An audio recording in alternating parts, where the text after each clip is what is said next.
first thing that happened on the 22nd of February 2011 was massive destruction.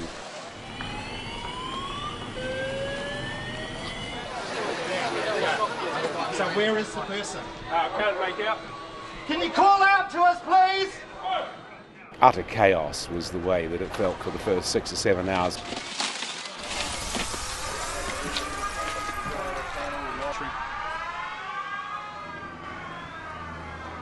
But once we got through those first hours of getting people out of broken buildings and doing all of those emergency operations, the immediate rescue, the next issue is, well, I've got a whole city. It has no water, it has no electricity, it has no wastewater systems, bridges are broken, roads are beyond using.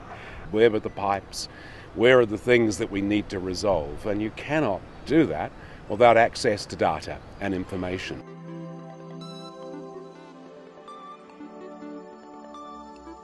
My role at Christchurch City Council is General Manager Corporate Services. One of my teams is our GIS team. Our team had to quickly work out how they could make our information available to all these other agencies that we're working with to help the city recover. So our emergency requirement was to have maps and getting this information out in visual properties as quickly as possible. On an average, we were spending 3 people somewhere between 19 and 20 hours a day packaging and shipping information out to our various customer bases. So our staff were providing information on discs, recording information onto discs and then passing them out. But of course, information is being updated all the time and it's out of date as soon as you print it to disc, and it's very time consuming. We realised we had to change. We looked to Intergraph, our partner, to help.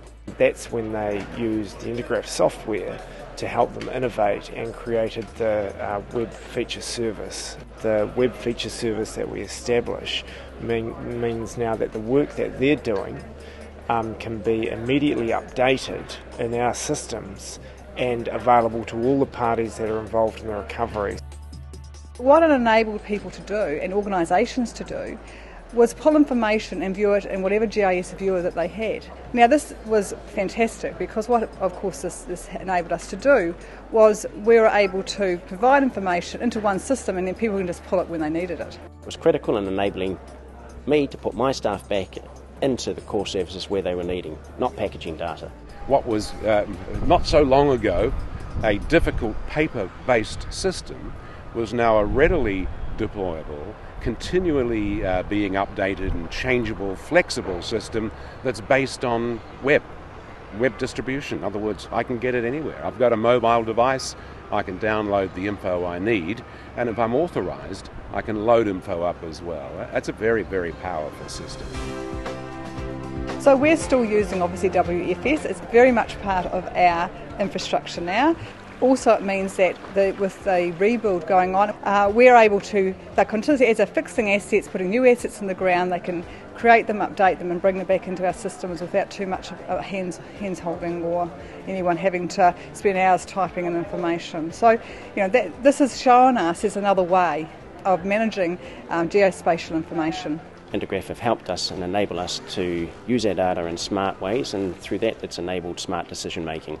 People need the information to rebuild this city. So that core of information that Intergraph gave us from the very beginning in that recovery and emergency operation is now the wealth of information, the framework and the structure for recreating the city of Christchurch.